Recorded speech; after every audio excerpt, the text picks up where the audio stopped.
नमस्कार दोस्तों, crescent education classes में आप सभी का स्वागत है। उम्मीद करते हैं आप सभी लोग स्वस्थ हैं और अच्छी प्रिपरेशन दोस्तों आपकी चल रही होगी। दोस्तों अगर आपको उत्तराखंड एलटी की तैयारी करनी है तो आज ही इसी चैनल को दोस्तों सब्सक्राइब कर लीजिए, क्योंकि यहाँ पर आपको थ्योरेटिकल क्लासेस देखने को मिलती है, मॉडल पेपर दोस्तों देखने को मिलते हैं। थ्योरेटिकल क्लासेस से आपके कॉन्सेप्ट क्लियर होते हैं, इसके अलावा मॉडल पेपर से दोस्तों आपको सेल्फ असेसमेंट करने का मौका मिलता है। आज हम दोस्तों अपनी सीरीज़ का एक और पार्ट लेकर आए हैं, मॉडल पेपर वाली, क्योंकि हमारी दो सीरीज दोस्तों चल रही हैं। एक है हमारी थ्योरेटिकल सीरीज वाली, जहां पर हम आपको टॉपिक वाइज कंटेंट प्रोवाइड करवाते हैं बिल्कुल आपके सिलेबस के अकॉर्डिंग, और एक है दोस्तों जहां पर हम आपको मॉडल पेपर्स करवाते हैं। यह आज दोस्तों मॉडल पेपर नंबर 5 है। यहाँ पर आपको 30 प्रश्न दोस्तों देखने को मिलेंगे एकेडमिक एप्टीट्यूड के, यानी कि 100 में से 30 प्रश्न जो कि आपके आएंगे एकेडमिक एप्टीट्यूड के, यानी कि 30%, जो कि एक आपका एक गेम चेंजर हो सकता है। अगर यहाँ पर आप अच्छा करेंगे तो आप एग्जाम में आपकी सफलता के भी चांसेस दोस्तों रहेंगे।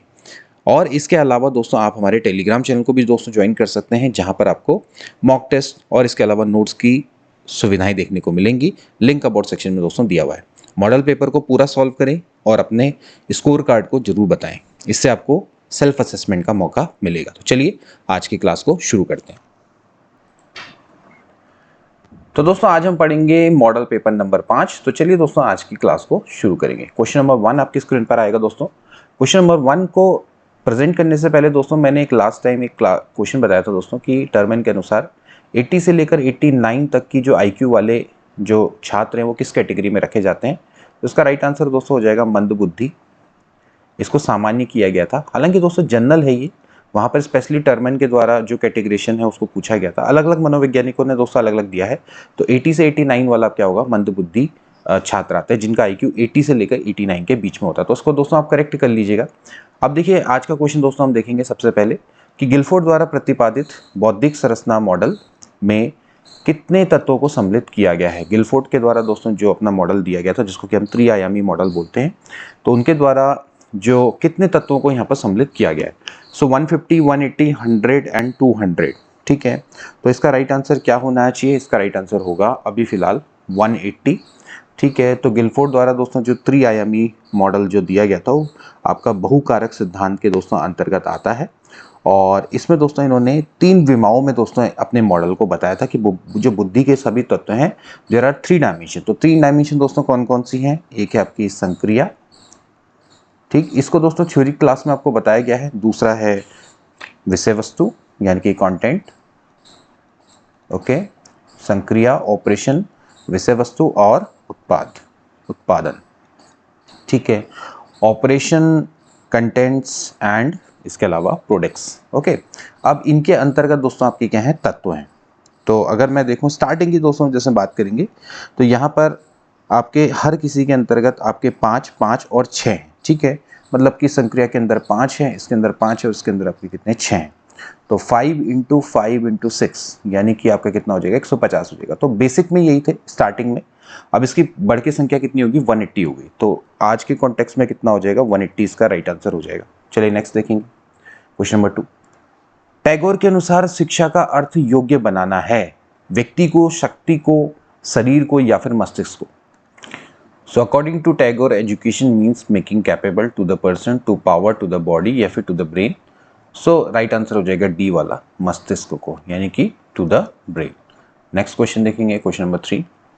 अभिवृत्ति मापन की स्केलोग्राम विधि का प्रतिपादन किसके द्वारा किया गया था।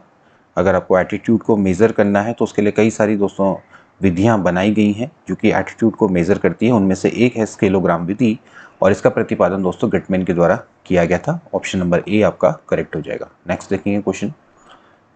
प्रकृतिवादी, नेचुरलिस्ट, प्रकृति को क्या मानते हैं। What do naturalist consider nature to be. ईश्वर मानते हैं, सत्ता मानते हैं, शिक्षक मानते हैं, बालक मानते हैं। तो इसका राइट आंसर क्या होना चाहिए। तो इसका राइट आंसर दोस्तों क्या हो जाएगा, इसका राइट आंसर हो जाएगा ऑप्शन नंबर सी, यानी कि टीचर। जो प्रकृतिवादी हैं दोस्तों ये प्रकृति को एज ए टीचर मानते हैं, ठीक है। प्रकृति को ही दोस्तों सबसे उत्तम शिक्षक मानते हैं, और प्रकृतिवादी शिक्षा में शिक्षक का सबसे महत्वपूर्ण स्थान दोस्तों यहाँ पर देते हैं, ठीक है। तो सी वाला ऑप्शन करेक्ट हो जाएगा। अगला देखें क्वेश्चन नंबर 5। एक खाने का विकास जिसमें एक व्यक्ति बहुत अधिक भोजन खाता है और फिर स्वप्रेरित उल्टी व रेचक द्वारा शुद्धिकरण करता है, उसे क्या कहा जाता है। भुखमरी, anorexia nervosa, marasmus, bulimia nervosa. तो इसका राइट आंसर दोस्तों क्या हो जाएगा, इसका राइट आंसर हो जाएगा option number D, bulimia nervosa. ठीक है, एक तरह का दोस्तों ये मानसिक विकार है, या आप एक तरह का दोस्तों मानसिक विकार है, बीमारी दोस्तों इस तरह से कि जिसमें अत्यधिक भोजन करना और उल्टी करना दोस्तों इसमें सम्मिलित होता है।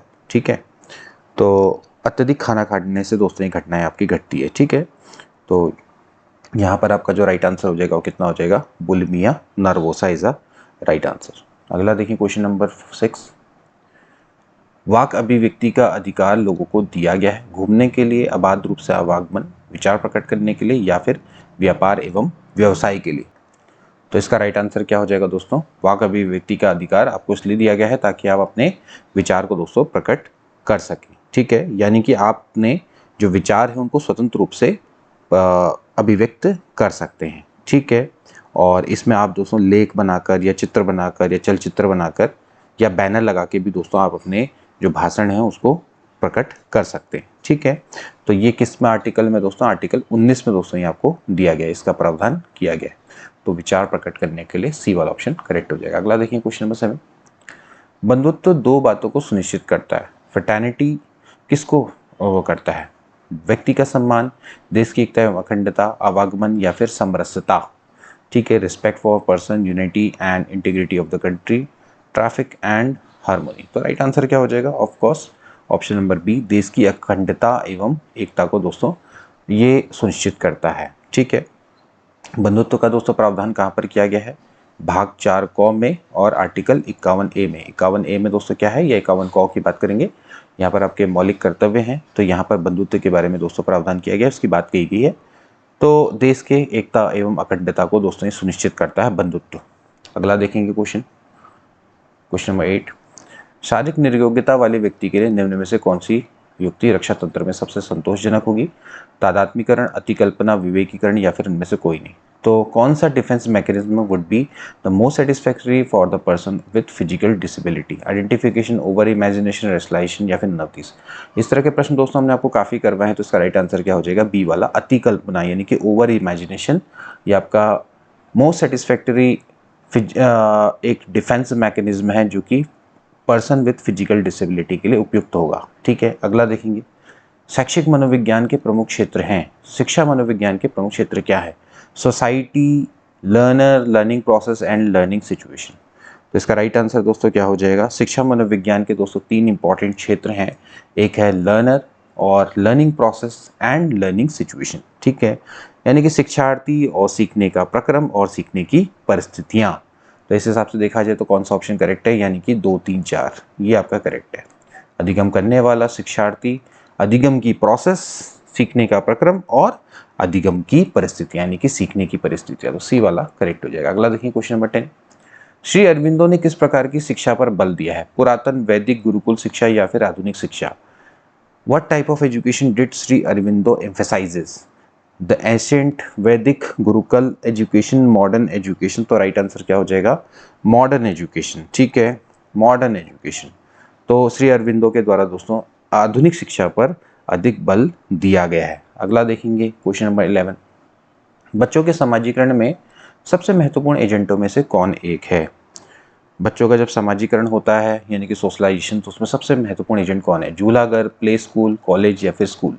तो राइट आंसर क्या हो जाएगा दोस्तों, ये हो जाएगा डी, यानी कि स्कूल। ठीक है, हम बच्चों की बात करें तो उस हिसाब से दोस्तों आपका जो स्कूल है वो सबसे इंपॉर्टेंट एजेंट है। स्कूल में दोस्तों जाते हैं बच्चे और वहाँ पर उनका क्या होता है, समाजीकरण होता है, सबसे महत्वपूर्ण एजेंट है। अगला प्रश्न देखिए क्वेश्चन नंबर 12, निम्न में से कौन सा मुख्य रूप से अनुवांशिकता संबंधी कारक है। आपने बताना है कि जो हेरिडिटी रिलेटेड फैक्टर है वो कौन सा है। तो हेरिडिटी रिलेटेड फैक्टर कौन सा होगा, आंखों का रंग, सामाजिक गतिविधियों में भागीदारिता, समकक्ष व्यक्तियों के समूह के प्रति अभिवृत्ति, या फिर चिंतन पैटर्न। ठीक, तो राइट आंसर क्या हो जाएगा, जो आपके अनुवांशिक है दोस्तों, तो आंखों का जो कलर है वो आपका क्या है, अनुवांशिक संबंधी कारक है। ठीक है, सामाजिक गतिविधियों में भागीदारिता, समकक्ष व्यक्तियों के समूह के प्रति अभिवृत्ति, ये आपका चिंतन पैटर्न है, ये आपके अनुवांशिक संबंधी कारक नहीं है दोस्तों। अगला देखेंगे प्रश्न क्वेश्चन नंबर 13, प्रौढ़ अवस्था का काल कितने से कितने वर्ष के बीच में होता है, 15 से 25, 20 से 45, 25 से 55, या फिर 30 से 65 साल। तो इसका राइट आंसर क्या हो जाएगा, देखिए अमूमन सभी अलग अलग मनोवैज्ञानिकों ने अलग अलग दिए हैं कि किसी ने 19 साल के बाद का जो काल है, मतलब कई जगह पे दिया गया है, कई जगह पे 21 से कुछ दिया गया है। इसका राइट आंसर देखो, अगर अकॉर्डिंग टू मतलब जो ऑन एन एवरेज की देखा जाए तो 25 से लेके 55 वर्ष इसका करेक्ट आंसर होना चाहिए। तो इस तरह से दोस्तों सामान्य अर्थों में देखा जाए तो 21 साल से कुछ ऊपर तक का जो काल होता है 55 तक का, 55-60 तक का दिया रहता है। तो उस हिसाब से देखा जाए तो मोस्ट जो सुटेबल ऑप्शन है वो आपका ऑप्शन नंबर सी होना चाहिए। ठीक है, अगला देखिए क्वेश्चन नंबर 14, शैक्षिक प्रौद्योगिकी को और किस नाम से जाना जाता है? एडमैक या एडमिट, एडटेक, एडसेट, एडमैक। तो वी नो दैट कि भैया एडटेक एजुकेशन टेक्नोलॉजी तो शॉर्ट फॉर्म है। बी वाला ऑप्शन क्या हो जाएगा इसका? राइट हो जाएगा। अगला देखिए क्वेश्चन नंबर 15, निम्न में से कौन सा कथन नियंत्रण के आयाम के संदर्भ में सही है? शैक्षिक गुणवत्ता पर नियंत्रण रखने के लिए शैक्षणिक सुधार में समाज के लोगों की भूमिका महत्वपूर्ण होती है। To control the education quality the role of people of the society in educational reform is important. स्कूली शिक्षा में सुधार के लिए प्रशिक्षण विधि, प्रक्षेपण व निरीक्षण विधि का होना अनिवार्य है। गुणवत्ता शिक्षा हेतु अनुकूल परिवेश में बच्चों के माता पिता के अतिरिक्त रिश्तेदारों को भी शिक्षित होना चाहिए। बच्चों में सीखने की क्षमता पर उनके पारिवारिक और सामाजिक वातावरण का भी विशेष प्रभाव पड़ता है। तो आपने बताना है कि कौन सा स्टेटमेंट आपका करेक्ट है। ठीक, तो डी वाला ऑप्शन दोस्तों इसका करेक्ट हो जाएगा कि बच्चों के सीखने की क्षमता पर उनके पारिवारिक और सामाजिक वातावरण का विशेष प्रभाव पड़ता है। यानी कि जो सीखने की क्षमता है उसमें पारिवारिक और सामाजिक नियंत्रण होता है। ठीक है, तो ये नियंत्रण के आयाम में दोस्तों आपका बिल्कुल सही है। ठीक, तो यहाँ पर दोस्तों आपने बिल्कुल इसको ध्यान रखना है। तो बच्चों के सीखने की क्षमता पर पारिवारिक और सामाजिक वातावरण का विशेष प्रभाव पड़ता है, यानी कि उनकी जो सीखने की क्षमता है उनके परिवार और सामाजिक वातावरण के द्वारा नियंत्रित होती है। अगला देखिए क्वेश्चन नंबर 16, निम्न में से आत्मसंप्रत्यय की कौन सी विशेषता महत्वपूर्ण नहीं है? Which of the following characteristics of self concept is not important. आत्मसंप्रत्यय व्यवस्थित होता है, इसका एक विशिष्ट लक्ष्य होता है, ये मल्टी डायमेंशनल होता है, या फिर ये स्थायी होता है। तो राइट ऑप्शन क्या हो जाएगा? Right option is option number D. आत्मसंप्रत्यय स्थायी नहीं होता दोस्तों, ये चेंज होता रहता है समय के संग संग। It is not permanent. Okay, बाकी ये ऑर्गेनाइज है, इसका एक स्पेसिफिक गोल होता है, ये मल्टी डायमेंशनल होता है, but it is not permanent. अगला देखें क्वेश्चन नंबर 17, यदि कोई व्यक्ति ब्लॉगर हो तो अपने विचारों एवं अनुभव को साझा करने के लिए उसे क्या करना चाहिए या किसका होना आवश्यक है? तो कोई व्यक्ति अगर ब्लॉगर है तो अगर वो अपने थॉट्स को शेयर करना चाहता है, अपने एक्सपीरियंस को शेयर करना चाहता है, तो क्या होना चाहिए? There should be website, internet, WhatsApp, या फिर नन ऑफ दीज। तो राइट आंसर क्या हो जाएगा? इसका राइट आंसर हो जाएगा दोस्तों कौन सा? ऑप्शन नंबर ए, एक वेबसाइट का दोस्तों होना अति आवश्यक है। ब्लॉग जिसको कि हम दोस्तों बोलते हैं वेब लॉग, देखिए वेब लॉग से मिलकर बना, इसका संक्षिप्त रूप तो होता है दोस्तों। ठीक है, ये आपका पीटर मेहरोट्स थे दोस्तों, 1999 में इन्होंने सबसे पहले अपनी वेबसाइट में ब्लॉग को लिखना आरंभ किया।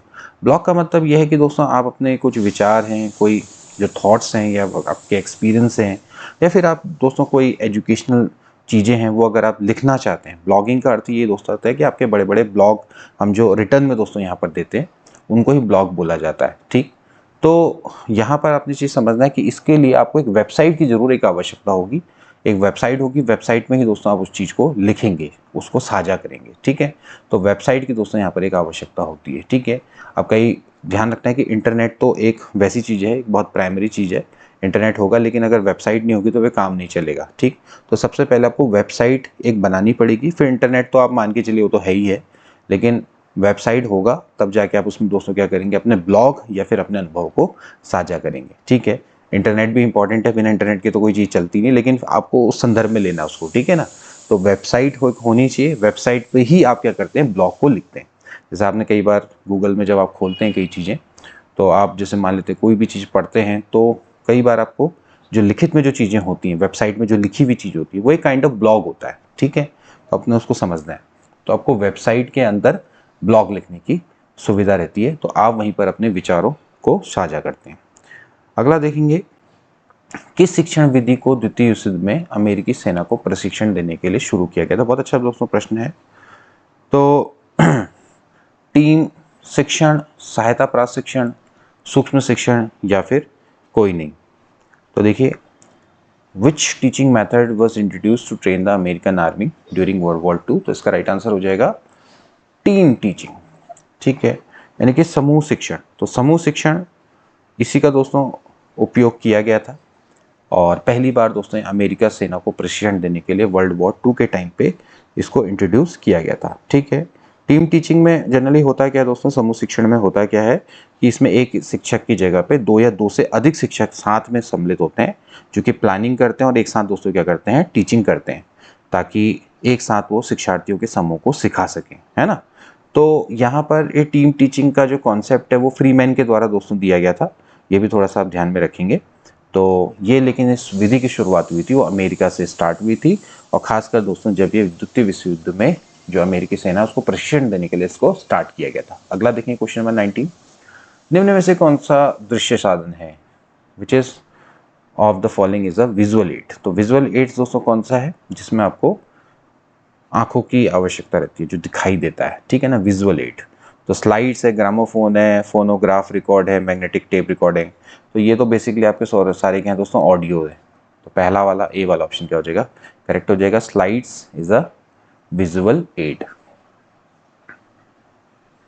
इसके बाद जब बालक दाएं हाथ से लिखना सीखता है और यह कौशल का अधिगम मंत्रण उसे उल्टे हाथ से लिखने में सुगमता प्रदान करता है, तो वह सीधे हाथ का उल्टे हाथ से लिखने के कौशल का हस्तांतरण क्या कहलाता है। यानी कोई व्यक्ति है वो दाएं हाथ से लिखना सीखता है और साथ ही साथ उसको कौशल का यूज़ करके वो बाएं हाथ से भी लिखना सीख जाता है, तो उसको हम क्या बोलते हैं, तो इसको क्या दोस्तों बोलते हैं, बाइलेटरल ट्रांसफर लर्निंग। ठीक है, द्विपार्थिक अधिगम अंतरण दोस्तों इसको बोला जाता है। ठीक है, तो बाइलेटरल ट्रांसफर लर्निंग होती है कि आप एक भाग के शरीर के एक भाग से आप लिखना सीख रहे हैं और दूसरे भाग से भी आप क्या करते हैं, उस चीज़ को अंतरण कर दे रहे हैं, यानी कि उसको ट्रांसफर कर दे रहे हैं, तो आप दूसरे हाथ से भी उससे लिख पा रहे हैं। तो एक दाएं हाथ से भी लिख पा रहे हैं, बाएं हाथ से भी लिख पा रहे हैं, तो इसी को हम क्या बोलते हैं, बाइलेटरल ट्रांसफर ऑफ लर्निंग इसको बोलते हैं। ठीक है, अगला देखेंगे क्वेश्चन नंबर 21।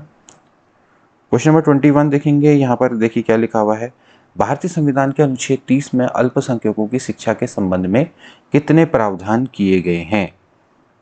अल्पसंख्यकों की शिक्षा के संबंध में कितने प्रावधान किए गए हैं आर्टिकल नंबर 30 में, 2, 3, 4 या फिर 5। तो राइट ऑप्शन दोस्तों क्या हो जाएगा, ऑप्शन नंबर ए, इनके लिए 2 प्रावधान दोस्तों किए गए हैं। तो राइट ऑप्शन दोस्तों कितना हो जाएगा, 2 वाला इसका करेक्ट हो जाएगा। ठीक है ना, अनुच्छेद जो 30 है दोस्तों इसमें आपके 2 प्रावधान है। एक प्रावधान ये है कि कोई भी अल्पसंख्यक हो, चाहे वो धर्म किसी भी धर्म का हो या फिर किसी भी भाषा पर आधारित हो, तो वो अपनी पसंद की शैक्षणिक संस्थाएं स्थापित कर सकता है और उसको उसके प्रशासन का अधिकार होगा।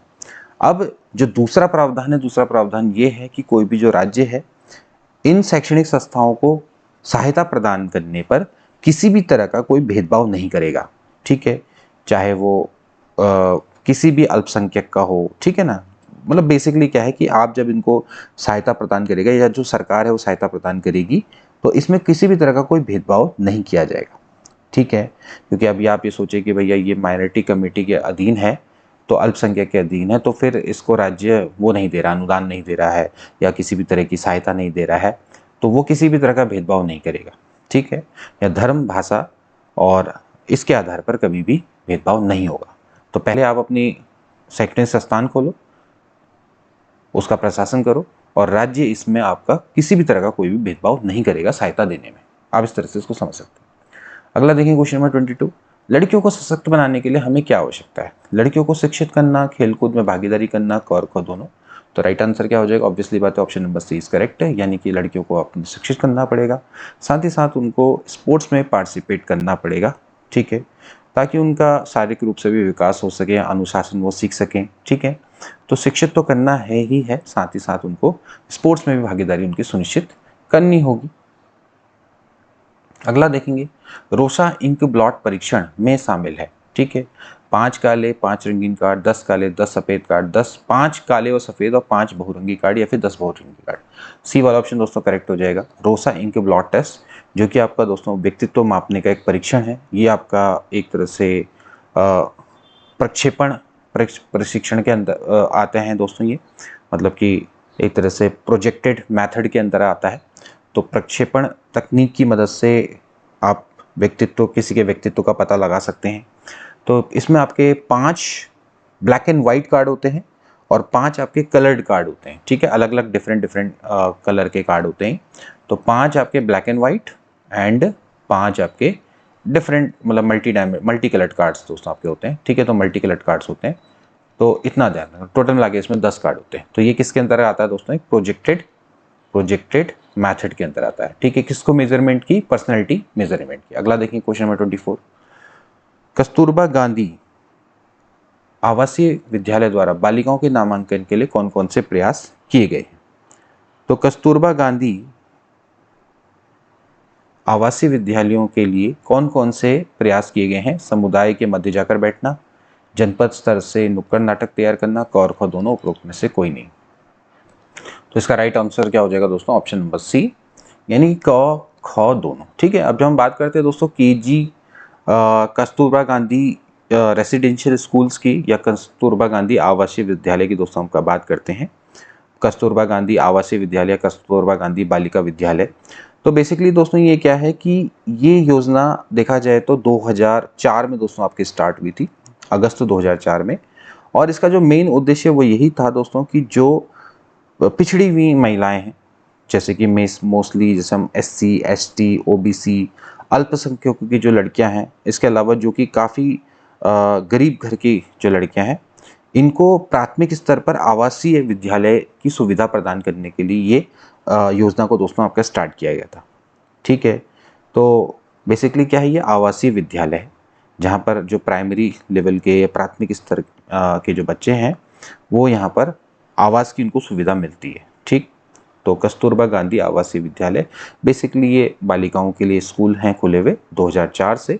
और ये स्पेशली दोस्तों की जो आपकी बेसिकली जो आपकी निचले स्तर पे जो महिलाएं हैं, बेसिकली जो हम कह सकते हैं गरीबी रेखा से नीचे या SC ST और या फिर आपके अल्पसंख्यक की जो लड़कियां हैं, उनके लिए दोस्तों इसमें विशेष प्रावधान किया गया। तो इसमें 75% सीटें तो SC ST OBC की महिलाओं के लिए हैं, लड़कियों के लिए हैं, और जो 25% सीटें हैं वो उनके लिए हैं जो कि गरीबी रेखा से नीचे रह रही हैं लड़की, उनके लिए ये सीटें यहाँ पर रखी गई हैं, ठीक है। तो यहाँ पर इनके लिए इस तरह से प्रावधान किया गया, तो आप इसको थोड़ा सा ध्यान रखेंगे। अगला नहीं, क्वेश्चन नंबर 25, शिक्षा प्रणाली में पाठ्यक्रम का महत्व है। तो नवीनतम ज्ञान का प्रावधान, किसी देश का संविधान, नवीनतम ज्ञान का प्रावधान, ये दोस्तों यहाँ पर आपका थोड़ा सा वो हो गया है, लेकिन इसका राइट आंसर हो जाएगा प्रोविजन फॉर लेटेस्ट नॉलेज। तो इसका सी वाला करेक्ट हो जाएगा, ए वाले ऑप्शन की ओर को ध्यान मत दीजिएगा। तो यहाँ पर आपके 2 ऑप्शन हो गए, लेकिन नवीनतम ज्ञान का प्रावधान ही शिक्षा प्रणाली में पाठ्यक्रम का महत्व लेकर आता है, ठीक है। अगला देखिए क्वेश्चन नंबर 26, शिक्षण व्यू रचना है। शिक्षण व्यू क्यों रचा जाता है। उद्देश्यों को प्राप्त करने की योजना, शिक्षा की विधि, कक्षा में अतिरिक्त क्रिया या फिर उपरोक्त में से कोई नहीं। तो इसका राइट आंसर क्या हो जाएगा, ऑप्शन नंबर ए करेक्ट हो जाएगा। उद्देश्यों को प्राप्त करने की योजना ही आपकी शिक्षण व्यू रचना है, यानी कि हम जो टीचिंग स्ट्रैटेजी बनाते हैं ताकि हम जो टीचिंग के यानी कि जो हमारे शिक्षा के उद्देश्यों को प्राप्त कर सकें। तो उद्देश्यों को प्राप्त करने की दोस्तों ये क्या है, योजना है। अगला देखें क्वेश्चन नंबर 27, निम्न में से किस प्रकार के बालक के लिए समाज व परिवेश बहुत ही महत्वपूर्ण भूमिका का निर्वहन करता है। सामान्य बालक, अक्षम बालक, उपरोक्त समूह वर्ग के बालक या फिर उपरोक्त में से कोई नहीं। तो बालक के लिए समाज और परिवेश सबसे महत्वपूर्ण भूमिका दोस्तों अक्षम बालकों के लिए निर्वहन करता है, ठीक है। एक डिसेबल्ड चाइल्ड है तो उसकी सोसाइटी उसको किस तरह से ट्रीट करती है, उसका एनवायरनमेंट उसको किस तरह से ट्रीट करता है, तो वो उसके लिए सबसे इम्पॉर्टेंट है, ठीक है। सो समाज और परिवेश ये दोनों के दोनों इंपॉर्टेंट रोल प्ले करते हैं डिसेबल्ड चाइल्ड के, ठीक। अगला देखें क्वेश्चन नंबर 28, निष्पत्ति बराबर अभियोग्यता प्लस अभिप्रेरणा। दोस्तों ये किसके द्वारा दिया गया है, बहुत इंपॉर्टेंट है दोस्तों। ये जो फॉर्मूला है दोस्तों ये दिया गया था वुडवर्थ के द्वारा। निष्पत्ति बराबर होता है योग्यता प्लस अभिप्रेरणा। ये जो समीकरण है ये वुडवर्थ के द्वारा दी गई थी, ठीक। तो निष्पत्ति बराबर होता है योग्यता प्लस अभिप्रेरणा। तो अभिप्रेरणा की डेफिनेशन देते वक्त इनके द्वारा ये दिया गया था। इसके बाद व्यवहारवाद के प्रवर्तक कौन थे। तो व्यवहारवाद के दोस्तों प्रवर्तक कौन थे, J.B. वॉटसन। तो who was the originator of behaviourism, that is J.B. Watson. तो J.B. वॉटसन इसका क्या हो जाएगा, राइट आंसर हो जाएगा। क्वेश्चन नंबर 30 है, नई शिक्षा नीति 2020 के अनुसार शिक्षा पर सकल घरेलू उत्पाद का कितना प्रतिशत खर्च किया जाएगा। तो according to new education policy what percent of GDP will be spent on education, 5%, 6%, 7%, 9%। तो दोस्तों इसका राइट आंसर कितना हो जाएगा? इसका राइट आंसर हो जाएगा 6%, यानी कि न्यू एजुकेशन पॉलिसी में शिक्षा में जीडीपी का 6% स्पेंड किया जाएगा, इसकी दोस्तों यहाँ पर बात की जाएगी। अब 6% का दोस्तों प्रावधान पहले से भी काफ़ी सारे आयोगों के द्वारा ये बताया गया है। तो दोस्तों आज के 30 प्रश्न हो गए हैं, उम्मीद करते हैं आपको अच्छे लगे होंगे। मिलेंगे नेक्स्ट क्लास में, तब तक के लिए take care and good bye.